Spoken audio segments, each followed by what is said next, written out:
নামাজ ছেড়ে দিয়েছো, তওবা করো, মাফ করে দেবো। জেনা করেছো, তওবা করো, মাফ করে দেবো। আকাশ সমান গুনাহ করেছো, তওবা করো, মাফ করে দেবো। আল্লাহু আকবার। শুধু তাই নয়, আল্লাহ বলেন বান্দা যখনই তওবা করবি তোরে আমি পছন্দ করি। আল্লাহর রাগ যেন আমাদের মধ্যে চলতে না থাকে, আল্লাহর রাগকে কমাতে হবে। আল্লাহর রাগকে আমাদেরকে কমাতে হবে। এই রাগ কমানোর জন্য আমাদের কি করা দরকার? আমাদেরকে কি করতে হবে? আল্লাহর রাগ কমিয়ে দেয়, আল্লাহর গজবকে কমিয়ে দেয়। আল্লাহর সকল ধরনের বান্দার প্রতি যে ক্রোধ থাকে, এটাকে কমানোর জন্য সবচেয়ে উৎকৃষ্ট মাধ্যম হলো তওবা। বলেন কি? তওবা। তওবার মাধ্যমে আল্লাহ সুবহানাহু ওয়া তাআলা আমাদেরকে পছন্দ করেন। যেমন আল্লাহ সুবহানাহু ওয়া তাআলা সূরা বাকারার 222 নম্বর আয়াতে বললেন, ইন্নাল্লাহা ইউহিব্বুত তাওয়াবিন, ইন্নাল্লাহা ইউহিব্বুত তাওয়াবিন ওয়া ইউহিব্বুল মুতাতাহহিরিন। আল্লাহু আকবার, আল্লাহু আকবার। আল্লাহ বলতেছেন বান্দা যদি আমার কাছে তওবা করো আমি তোমারে ভালোবাসি। যদি আমার কাছে তওবা করো, তোমার গুনার জন্য তওবা করো, নামাজ ছেড়ে দিয়েছো, তওবা করো, মাফ করে দেবো। জেনা করেছো, তওবা করো, মাফ করে দেবো। আকাশ সমান গুনাহ করেছো, তওবা করো, মাফ করে দেবো। আল্লাহু আকবার। শুধু তাই নয়, আল্লাহ বলেন বান্দা যখনই তওবা করবি তোরে আমি পছন্দ করি। এত গুনাহ করার পর তুই যখন আমার সাথে তওবা করবি আমি তোরে পছন্দ করি। শুধু তাই নয়, আল্লাহ সুবহানাহু ওয়া তাআলা বলেন যারা মুতাতাহহিরিন, যারা পবিত্রতা অর্জন করে আল্লাহ তাদেরকে পছন্দ করেন। আমরা পবিত্রতা অর্জন করি কি দিয়ে? উযু দিয়ে। বলেন কি দিয়ে? উযু দিয়ে। আমরা পবিত্রতা অর্জন করি তওবার মাধ্যমে। প্রথম এটা হলো আত্মার পরিশুদ্ধতা। আপনার দেহকে পরিশুদ্ধ করতে হবে, আত্মাকে পরিশুদ্ধ করতে হবে। আপনার আত্মাকে পবিত্র বানাবেন। আত্মাকে পবিত্র বানাতে হলে তওবা লাগবে। এটা পানি দিয়ে হবে না, মাটি দিয়ে হবে না। আপনার আত্মাকে যদি পবিত্র করতে চান তাহলে তওবা লাগবে। কি লাগবে? তওবা। এবার আত্মার পবিত্রতা হলো তওবা দিয়ে। এবার দেহ পবিত্র করবেন। আমার মাবুদ আমাদের প্রতি রাগ করে আছে, আমাদের মাবুদ আমাদের প্রতি রাগ করে আছে। আমাদের মাবুদকে আমাদেরকে সন্তুষ্ট করতে হবে, সন্তুষ্ট করতে হবে। আমরা আমাদের মাবুদকে রাজি করতে হবে। আমরা তওবার মাধ্যমে আল্লাহকে রাজি করতে আর চেষ্টা হব। গোটা পৃথিবীর মুসলমান আর সময় নাই। সুতরাং আমরা আল্লাহর কাছে প্রাণ বলে আজকে কাঁদি। যারা নামাজ পড়ো না, তুমি টের পাও না মসজিদের দরজা তোমার জন্য বন্ধ হয়ে যাবে। তুমি মনে রেখে দিও, মসজিদের সাথে তোমার সম্পর্ক তোমার হয় নাই, তুমি জান্নাতের দরজাও তুমি খুলতে পারবা না। তুমি এখনো বেনামাজি, এখনো সকালবেলা তুমি ঘুমাও, এখনো তুমি আল্লাহকে ভুলে আছো, এখনো তোমার কাছে তওবার কথা তোমার চিন্তাতে আসে নাই। তুমি অনেক কিছু হতে পারো, তুমি মুসলমানের কাতারে থাকবা না। তুমি অনেক কিছু হতে পারো, তুমি ইসলামের কাতারে থাকবা না। সুতরাং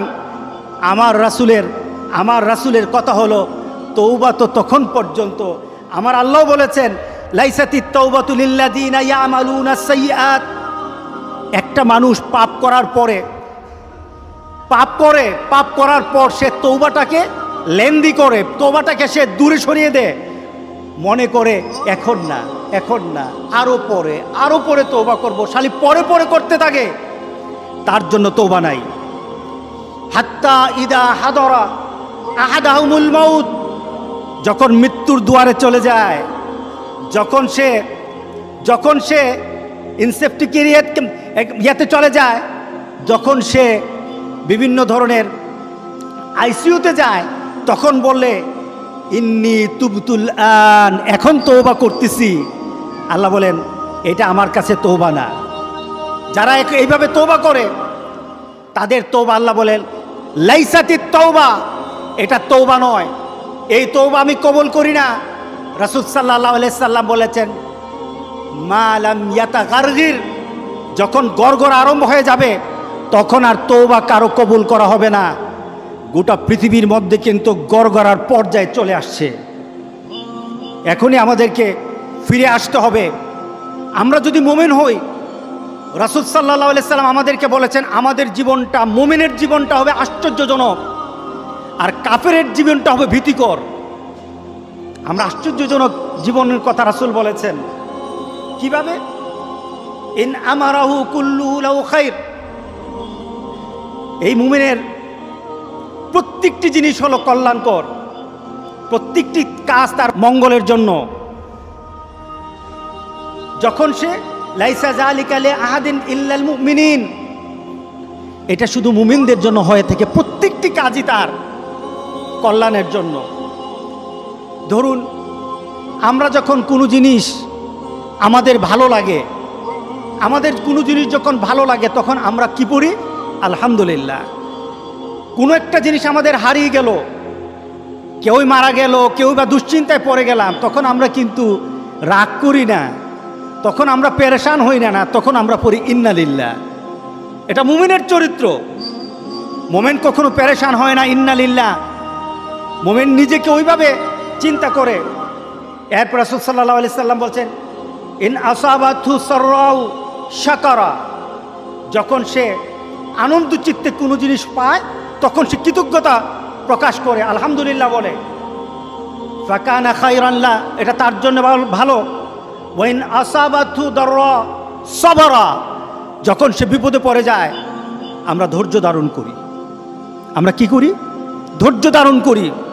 আমরা পেরেশান হব না, তবে আমরা চিন্তামুক্ত হব না তা নয়। আমাদের চিন্তা হবে মৌত নয়, আমাদের চিন্তা হবে আমার আল্লাহর গজব আর আমার আল্লাহর অসন্তুষ্টি। এটাই হবে আমাদের সবচেয়ে বড় চিন্তা। রাসূল সাল্লাল্লাহু আলাইহি সাল্লাম বলেন আমি প্রতিদিন 100 বার তওবা করি। হ্যাঁ, তুবু ইলাল্লাহি ফা ইন্নী আতুবু ফিল ইয়াউমি ইলাইহি মিয়াতা মাররা। রাসূল বলেছেন তওবা করো। আমি মুহাম্মদ সাল্লাল্লাহু আলাইহি সাল্লাম, যার কোনো গুনাহ নেই, আগেও নেই পিছেও নেই, সবসময় আমি মাসুম, কিন্তু আমি প্রতিদিন 100 বার তওবা করি। কতবার? আমরা কতবার তওবা করব? গনে গনে দরকার হলে 100 বার তওবা করব। রাজি আছি সবাই ইনশাআল্লাহ? তাহলে আজ থেকে আমার তওবার চেষ্টা আরম্ভ হয়ে যাবে। তবে তওবার চেষ্টা যদি চলতে থাকে, তওবার দরজা আল্লাহ বন্ধ করবে না। তওবা যদি চলতে থাকে, তওবার দরজা আল্লাহ বন্ধ করবে না। কোনো না কোনো সময় আল্লাহ বলবেন বান্দা তোর তওবার কারণে তোরে আমি মাফ করে দিলাম। আমরা এই কাজগুলি করবো তো ইনশাআল্লাহ? নামাজ যারা পড়ে না, ঘাড় ধরে ধরে তাদেরকে আনেন। কেন নামাজ পড়বা না? তুমি মুসলমান, এই মুহূর্তে তুমি আমরা এক কাতারে দাঁড়াই। এটা যদি আপনার সন্তান হয়, ধরেন নামাজ পড়তে আসো। রাগ করতেছেন? কঠিন করে কথা বলেছি? আমি কঠিন করে বলি নাই। আমাকে বলানো হয়েছে মুহাম্মদ সাল্লাল্লাহু আলাইহি সাল্লামের কথা কঠিন ছিল নামাজের ব্যাপারে। কেউ যদি আমার কঠিন কথাকে কঠিন হিসাবে নেন, তাহলে রাসূলকে কঠিন বানাতে হবে। রাসূল সাল্লাল্লাহু আলাইহি সাল্লাম বলেছেন তোমার সন্তান 7 নামাজ শিখাও, তোমার সন্তান 10 নামাজ না পড়লে তার পিটাও। কে বলেছেন? কে বলেছেন? রাসূল বলেছেন। তাহলে রাসূল কঠিন হলেন না? নামাজের ব্যাপারে কঠিন না? নামাজের ব্যাপারে আমরা কখনো সহজ হব না। রাজি আছি তো সবাই ইনশাআল্লাহ? নামাজের ব্যাপারে আমাদের কোনো সহজতা নাই, কোনো কম্প্রোমাইজ নাই, কারোর সাথে আমার সম্পর্ক নাই।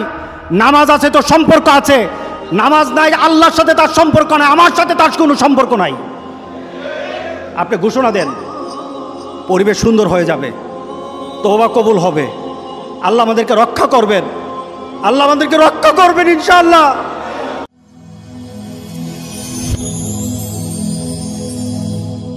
Rose TV 24. Enjoy by listening to the Holy Quran.